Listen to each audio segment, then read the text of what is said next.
Sir, ഇന്ത്യയിൽ എപ്പോൾ വേണമെങ്കിലും ഒരു ആണവ യുദ്ധം നടക്കാം. അത് പറയുന്നത് ഷോൺ റോസ്കർ എന്ന് പറയുന്ന ഒരു റിസർച്ച് അനാലിസ്റ്റ് ആണ്. അതിനെക്കുറിച്ചുള്ള വാർത്ത ദ ഡിപ്ലോമാറ്റിലാണ് വന്നത്. അതായത് പറയുന്നത് സൗത്ത് ഏഷ്യ സംഘർഷ മേഖലയാണെന്നും ഒരു ആണവ യുദ്ധം എപ്പോൾ വേണമെങ്കിലും പൊട്ടിപ്പുറപ്പെടാൻ സാധ്യതയുണ്ട് എന്നുമാണ് പറയുന്നത്. ഇതിൻ്റെ ഒരു ഇമ്പാക്റ്റ് അത് ഇന്ത്യ എത്രത്തോളം ബാധിക്കും സാർ? ഇന്ത്യ പാക് ആണവ യുദ്ധം ഉടൻ തന്നെ പൊട്ടിപ്പുറപ്പെടാൻ സാധ്യതയുണ്ട് എന്നാണ് ഇയാൾ പറയുന്നതായിട്ടാണ് ദ ഡിപ്ലോമാറ്റ് എന്ന മാധ്യമം പറയുന്നത്. അത്തരത്തിൽ ഒരു അമേരിക്കക്കാരൻ ഇത്തരം സൗത്ത് ഏഷ്യ, അതായത് ഇന്ത്യയെ കൂടി ഉൾപ്പെടുത്തിക്കൊണ്ട് പറയുമ്പോൾ അതെങ്ങനെയാണ് നമ്മൾ ഭയപ്പെടേണ്ടത്? അതിന് ചിലപ്പോൾ സത്യാവസ്ഥ ഇല്ലാതെയും ഇരിക്കില്ല. അതിൻ്റെ കാരണം പാകിസ്ഥാനിലുള്ളതെന്ന് പറഞ്ഞു കഴിഞ്ഞാൽ അവിടുത്തെ മിലിറ്ററി എന്ന് പറഞ്ഞാൽ വിവരമില്ലാത്തവന്മാരാണ്. അവർ ഏതൊക്കെ വിധത്തിൽ പ്രവർത്തിക്കും എന്നുള്ളതൊന്നും നമുക്ക് കാണാനൊക്കത്തില്ല.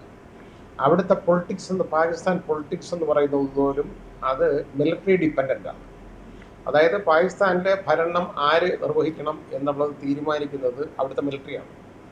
അതിന് നമുക്ക് സംശയമൊന്നുമില്ലാത്തൊരു കാര്യമാണ്. കാരണം അവിടെ എന്തെങ്കിലും ഒരു ബുദ്ധിമുട്ടുണ്ടായി കഴിഞ്ഞു കഴിഞ്ഞാൽ, ഒരു അണ്ടർഷൻ ഉണ്ടായി കഴിഞ്ഞു കഴിഞ്ഞാൽ ഉടനെ ഇന്ത്യയുടെ അതിർത്തിയിലേക്ക് ഒരു അറ്റാക്ക് നടത്തും. അവിടെ അധികാരം പിടിച്ചെടുത്ത് നിർത്താനായിട്ട് ഒരു കുറുക്കുവഴിയായിട്ട് ചെയ്യുന്ന ഒരു പണിയാണ്. അങ്ങനെ പലപ്പോഴും സംഭവിച്ചിട്ടുണ്ട്. അതുകൊണ്ട് അവിടെ പാകിസ്ഥാൻ യഥാർത്ഥത്തിൽ ആണവ ആയുധങ്ങൾ അവരുടെ കയ്യിലുണ്ട്. നമുക്ക് അവരും ആറ്റമിക് എനർജി തന്നെ അവർക്ക് ഉപയോഗിക്കാൻ അറിയാം. ആണവ ആയിട്ടുള്ള ഈ ആയുധങ്ങളുമൊക്കെ അവരുടെ കയ്യിലുണ്ട് തന്നെ. അപ്പോൾ അവർ ആണവായുധമൊക്കെ എടുത്ത് ഉപയോഗിക്കുക എന്നൊക്കെ പറഞ്ഞു കഴിഞ്ഞാൽ വളരെ ആലോചിച്ചും കണ്ടുമൊക്കെ ചെയ്യേണ്ട ഒരു കാര്യമാണ്. പക്ഷേ ഈ ചിന്തിക്കാൻ അറിയാൻ വയ്യാത്തവന്മാരുടെ കയ്യിൽ, ഈ പ്രവർത്തിക്കാൻ അറിയാൻ വയ്യാത്തവന്മാരുടെ കയ്യിൽ ഇതിരിക്കുക എന്ന് പറഞ്ഞാൽ കുരങ്ങിൻ്റെ ബഹുമാനം കൊടുക്കുന്നവരാണ് ഇതിരിക്കുന്നത്. അത് അതുകൊണ്ട് അവരെന്തൊക്കെ ചെയ്യുമെന്നുള്ളതിനെ കുറിച്ച് നമുക്ക് മുൻകൂട്ടി ഒന്നും പ്രവചിക്കാൻ പറ്റുന്ന ഒരു കാര്യമല്ല. പക്ഷേ അതുണ്ടാവാൻ പോവുക എന്ന് പറഞ്ഞു കഴിഞ്ഞാൽ പാകിസ്ഥാൻ്റെ നാശമാണ്. അപ്പോൾ ഇന്ത്യക്ക് അത് ബുദ്ധിമുട്ടുണ്ടാവത്തില്ല എന്നല്ല ഞാൻ പറഞ്ഞത്. അത് ഒരു നിമിഷം മുമ്പേ ഇവിടെ കണ്ടുപിടിക്കാൻ പറ്റി കഴിഞ്ഞാൽ ഇവിടെ ബ്രഹ്മോസ് മിസൈലൊക്കെ ഉണ്ട്. ബ്രഹ്മോസ് മിസൈൽ എന്ന് പറഞ്ഞാൽ ആണവ ഹെഡാണ് അതിനകത്തുള്ളത്. ആ മിസൈല് പാകിസ്ഥാൻ്റെ തവിട് പൊടിയാക്കാൻ അത് മതി ഇന്ത്യ വിചാരിച്ചാണ്. അപ്പോൾ അതുകൊണ്ട് അത്ര എളുപ്പമൊന്ന് കയറി ഇങ്ങോട്ട് അറ്റാക്ക് ചെയ്യും എന്ന് ഞാൻ വിശ്വസിക്കുന്നില്ല. ആണവ പരിപാടിയിലോട്ട് കടന്നു കയറും എന്ന് ഞാൻ വിശ്വസിക്കുന്നില്ല. പക്ഷേ അത് ഭയപ്പെടേണ്ട ഒരു സിറ്റുവേഷൻ ഇതുണ്ട്. കാരണം ഞാൻ പറഞ്ഞത് പോലെ വിവരമില്ലാത്തവന്മാരുടെ കയ്യിൽ ഇങ്ങനെയുള്ള കാര്യങ്ങൾ കിട്ടിക്കഴിഞ്ഞാൽ അവർ ഇല്ല ഭസ്മാസുരന് വരം കൊടുത്തില്ല എന്ന് പറഞ്ഞാൽ അതേ ഇടപാട് അവർ കാണിച്ചുകൂടാ എന്ന് നമുക്ക് വിചാരിക്കാൻ പറ്റത്തില്ല. പക്ഷെ അപ്പോൾ അത് മാത്രമല്ല, ഒരു അമേരിക്കൻ കാരനെ ഇത് പറയണമെന്നുണ്ടെങ്കിൽ, അമേരിക്ക എന്നൊക്കെ പറയുന്ന യഥാർത്ഥത്തിൽ പാകിസ്ഥാനുമായിട്ട് നല്ല റപ്പോർട്ടുള്ള രാജ്യമാണ് അമേരിക്ക. US ഇന്ത്യക്കാഴിയും അടുപ്പം അവർക്ക് പാകിസ്ഥാനിലൂടെയാണ്. കാരണം ഏറ്റവും കൂടുതൽ ആയുധ വിപണി എന്ന് പറയുന്നത് നമുക്ക് ഇന്ത്യയിലുള്ളതിനേക്കാളും കൂടുതൽ വിപണി പാകിസ്ഥാനിലാണ് അമേരിക്കയെ സംബന്ധിച്ചിടത്തോളം ഉള്ളത്.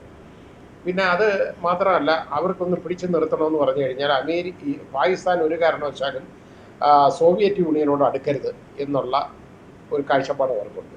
അപ്പോൾ ചൈനയോട് അടുത്താൽ പോലും സോവിയറ്റ് യൂണിയനുമായിട്ട് അടുക്കാൻ പാടില്ല എന്നുള്ള ഒരു കാഴ്ചപ്പാടുണ്ട്. അത് നമ്മുടെ ഈ അയൽ രാജ്യങ്ങളിലെല്ലാം ഈ വന്നുകൊണ്ടിരിക്കുന്ന ഒരു കാര്യമാണ്. കാരണം ഇപ്പോൾ ഇന്ത്യയിൽ നമ്മൾ നോക്കിക്കഴിഞ്ഞാൽ അയൽ രാജ്യങ്ങളുമായിട്ടുള്ള ബന്ധമെല്ലാം ഒരുപാട് സ്ഥലത്ത് വഷളായി. ഇപ്പോൾ ശ്രീലങ്ക നമ്മൾ നോക്കിക്കഴിഞ്ഞാൽ ശ്രീലങ്കയിലെ മെയിൻ പോർട്ട് കൊളംബോ പോർട്ട് എന്ന് പറയുന്നത് യഥാർത്ഥത്തിൽ ഇപ്പോൾ ചൈനയുടെ വകയാണ്. അവർക്ക് കടമൊന്നും അടച്ച് എടുക്കാനൊന്നും അവരെ കൊണ്ടൊക്കത്തില്ല. അതിപ്പോൾ ചൈനയുടെ വകയായിട്ട് മാറും. അതേപോലെ തന്നെയാണ് ഇനി അത് അങ്ങനെ മാറി ചൈനയായിട്ട് അവർക്ക് അത്രയും ബന്ധം വന്നു, അടുപ്പമൊക്കെ ആയി. ചൈനയുടെ ഏതാണ്ട് ഒരു മിലിറ്ററി ബേസ് പോലും അവിടെ ഉള്ള രീതിയിലാണ് ഇപ്പോൾ കാര്യങ്ങൾ മുമ്പോട്ട് പോകുന്നത്. അടുത്തത് മാലി നമ്മൾ കണ്ടതാണ്. മാൽഡീവ്സിലാണെന്നുണ്ടെങ്കിൽ പോലും മാലിക്കാർക്ക് യഥാർത്ഥത്തിൽ ഇന്ത്യയോടൊരു ആൻറ്റിപ്പതി, ഒരു വിപരീതമായിട്ടുള്ള ഒരു ബന്ധം രൂപപ്പെട്ടു വന്നു. അതെങ്ങനെ വന്നു എന്ന് ചോദിച്ചാൽ എനിക്കറിയില്ല, പക്ഷേ ആ രീതിയിലായി. അത് കണ്ട് നേപ്പാൾ നമ്മൾ നോക്കണം. നേപ്പാളിൽ പോലും ഇവിടെ എല്ലാം അതായത് ഈ തെരഞ്ഞെടുപ്പ് കഴിഞ്ഞ് മന്ത്രിസഭ മാറി വന്നു കഴിഞ്ഞപ്പോൾ, അവിടെ പ്രധാനമന്ത്രിമാർ വന്നു കഴിഞ്ഞപ്പോൾ ഇപ്പോൾ നേപ്പാളിൽ യഥാർത്ഥത്തിൽ ഒരു ചൈനീസ് ചായവാണ് നേപ്പാളിനുള്ളത്. ഇന്ത്യയുടെ കൂടെ ഉള്ള അടുപ്പമല്ല ഉള്ളത്. പിന്നെ നമുക്കുണ്ടായിരുന്ന ഒരു സ്റ്റേറ്റ് എന്ന് പറയുന്നത്, അതായത് നമുക്ക് മ്യാൻമാർ നമുക്കറിയാമല്ലോ, അത് പോയി. അതും മിലിറ്ററിയുടെ കയ്യിലാണ് അവിടുത്തെ ഭരണം. അവരും ചൈനീസ് ചായവുമാണ്, ആ രീതിയിലേക്ക് മാറി. പിന്നെ ഉണ്ടായിരുന്ന ഏക രാജ്യമെന്ന് പറയുന്നത് ബംഗ്ലാദേശാണ്. ഇപ്പോൾ ആ ബംഗ്ലാദേശിലെ നമ്മുടെ ഷേഖ് ഹസീനയുമായിട്ടുള്ള ആ അടുപ്പം, അത് നമ്മുടെ ശ്രീ നരേന്ദ്രമോദി അത് നല്ല രീതിയിൽ ഉപയോഗിച്ചുകൊണ്ടിരുന്നതാണ്.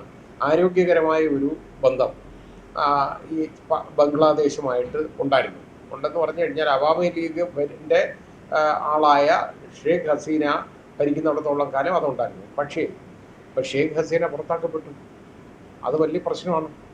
അപ്പോൾ ഇതൊക്കെ ഉള്ളപ്പോൾ ഒരു അൺട്രസ്റ്റ് ഇവിടെ ഉണ്ട്, ഈ ഏഷ്യൻ റീജിയനിൽ ഒരു അൺട്രസ്റ്റ് ഉണ്ട് എന്നുള്ളത് യഥാർത്ഥത്തിൽ സത്യമാണ്. അപ്പോൾ പാകിസ്ഥാൻ നോക്കിയിരിക്കുക ബംഗ്ലാദേശുമായിട്ട് ഏതെങ്കിലും വിധത്തിലൊന്ന് അടുക്കാൻ ഒന്ന് നോക്കിയിരിക്കുകയാണ്. അതിനുള്ള അവരുടെ മാർഗം എന്ന് പറയുന്നത് യഥാർത്ഥത്തിൽ അവിടെ വളരെ ഹാർഡ് കോർ ഫണ്ടമെൻ്റലിസ്റ്റുകളായിട്ടുള്ള BNP, അതായത് ബംഗ്ലാദേശ് നാഷണലിസ്റ്റ് പാർട്ടി, അവരോ അല്ലെന്നുണ്ടെങ്കിൽ ജമാഅത്ത് ഇസ്ലാമി, ഇവരോ അധികാരത്തിൽ വരണം എന്നുള്ള ഒരു കാഴ്ചപ്പാട് ഇവർക്കൊക്കെ ഉണ്ട്. ചൈനയ്ക്കുണ്ട്, പാകിസ്ഥാനുണ്ട്, അതേപോലെ യുണൈറ്റഡ് സ്റ്റേറ്റ്സിനും ഉണ്ട്, ഇല്ലെന്ന് പറയാൻ ഒക്കത്തില്ല അമേരിക്കയ്ക്ക്. അപ്പോൾ ഇങ്ങനെയുള്ളപ്പോൾ അതൊരു ബുദ്ധിമുട്ടിലേക്ക് കലാശിക്കും. ഇതെല്ലാം നമ്മുടെ ഈ അൺട്രസ്റ്റിനെ ബാധിക്കുന്ന കാര്യങ്ങളാണ്. അങ്ങനെ വന്നു കഴിഞ്ഞാൽ ഇന്ത്യക്ക് ആരും അയൽക്കാരെ ആരും ഇന്ത്യയുമായിട്ട് ബന്ധമില്ലാതെ വരുന്നു എന്നുള്ള ഒരു കാഴ്ചപ്പാട് നല്ലതല്ല. അത് മാറ്റിയെടുക്കാനായിട്ട് നമ്മുടെ രാജ്യം ശ്രമിക്കുന്നുണ്ടെന്നുള്ളതിൻ്റെ ഒരു തെളിവുണ്ട്. അത് ശ്രമിക്കുന്നുണ്ട്. കാരണം ഇപ്പോൾ ബംഗ്ലാദേശുമായിട്ട് ചില ഭരണാധികാരി എന്ന് പറയുന്നത് നമുക്കറിയാമല്ലോ, അവിടെ മുഹമ്മദ് യൂനിസ്, അദ്ദേഹം നോബൽ ജേതാവാണ്. അദ്ദേഹം യഥാർത്ഥത്തിൽ ഇതുമായിട്ടൊന്ന് അടുക്കാനായിട്ട് അദ്ദേഹത്തിന് ബെസ്റ്റ് വിഷസ് ഒക്കെ നമ്മുടെ പ്രധാനമന്ത്രി അയച്ചു. അതൊരു സാർ, അതിനിടയ്ക്ക് ഞാനൊരു കാര്യം ചോദിക്കട്ടെ. ഓക്കെ, ഇത്തരം ഈ ആണവായുധം അത് പ്രയോഗിക്കും, അത്തരത്തിലൊരു സംഭവം നടക്കും, ഈ സൗത്ത് ഏഷ്യ സംഘർഷ മേഖലയാണെന്നൊക്കെ പറയുമ്പോൾ ഇവിടേക്ക് ഇൻവെസ്റ്റ് ചെയ്യാൻ ഇരിക്കുന്ന കുറേ പേർക്ക് അതൊരു ഭയപ്പാടല്ലേ? ഇന്ത്യയിൽ ഇൻവെസ്റ്റ് ചെയ്താൽ അല്ലെങ്കിൽ നിക്ഷേപം നടത്തിയാൽ നാളെ അത് ഈ പരാജയത്തിലേക്ക് പോകുമോ, ഇത്തരത്തിലൊരു ആണവ ആക്രമണം നടന്നാൽ എന്നൊക്കെയുള്ളൊരു ചിന്ത ഈ നിക്ഷേപം നടത്തുന്നവർക്ക് ഉണ്ടാകാനുള്ള സാധ്യത ഉണ്ടാവില്ലേ? അതിന് വേണ്ടിയുള്ള ഒരു ക്യാമ്പയിൻ ആയിരിക്കും അതെന്നുള്ള ഒരു സംശയം എനിക്കില്ലാതില്ല.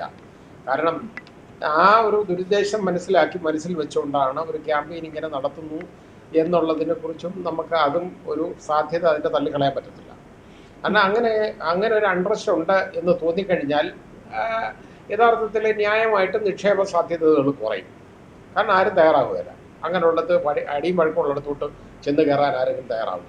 ആ രീതിയിലേക്കുള്ള അതിപ്പോൾ പണ്ടേ ഉണ്ടല്ലോ. അപ്പോൾ ഇന്ത്യ പാകിസ്ഥാൻ ബന്ധം എന്ന് പറയുന്നത് എന്ന് വഷളാണ്. ആ രീതിയിലേക്ക് പോയിക്കൊണ്ടിരിക്കുന്ന ഒരു കാര്യമാണ്. അതുകൊണ്ട് ഇനി അത് പുതിയതായിട്ടൊരു വലിയൊരു പ്രശ്നമൊന്നും ഉണ്ടാവാൻ ഇപ്പോൾ സാധ്യതയില്ല. പിന്നെ ആണവയുദ്ധം വരുമെന്നൊക്കെയുള്ള പേടി, അത് യഥാർത്ഥത്തിൽ അതിൻ്റെ സാധ്യത വളരെ കുറവാണ്. കാരണം ആണവായുധം പ്രയോഗിക്കാനായിട്ട് പാകിസ്ഥാൻ തുനിഞ്ഞു കഴിഞ്ഞാൽ പിന്നെ പാകിസ്ഥാൻ എന്ന് പറയുന്നത് ഭൂമുഖത്ത് കാണത്തില്ല. അങ്ങനെ കാര്യമുണ്ട്. കാരണം അത്രയും പവർഫുള്ളാണ് ഇന്ത്യ. അതുകൊണ്ട് അത് നമ്മുടെ രാജ്യം അത്രയും പവർഫുള്ളാണ്. അതുകൊണ്ട് അങ്ങനെ ഒരു സംഭവം ഉണ്ടാവും എന്ന് എനിക്ക് തോന്നുന്നില്ല. അതിനുള്ള ഒരിട ഉണ്ടാകത്തില്ല. പിന്നെ ഞാൻ പറഞ്ഞിട്ടില്ല, വിവരക്കെട്ടവന്മാരുടെ കയ്യിൽ ഇരിക്കട്ടെ. അത് കാരണം നമുക്ക് എന്താണെന്ന് നമുക്ക് പറയാനാകുന്നില്ല. അത്രയേ ഉള്ളൂ. അത് അതിനെക്കുറിച്ച് പറയാൻ. ഓക്കെ സാർ, വളരെ നന്ദി സാർ. കൂടുതൽ വാർത്തകളും വിശേഷങ്ങളും നിങ്ങളിലേക്ക് എത്താൻ ABC മലയാളം സബ്സ്ക്രൈബ് ചെയ്യുക, ബെൽ ബട്ടണും അമർത്തുക.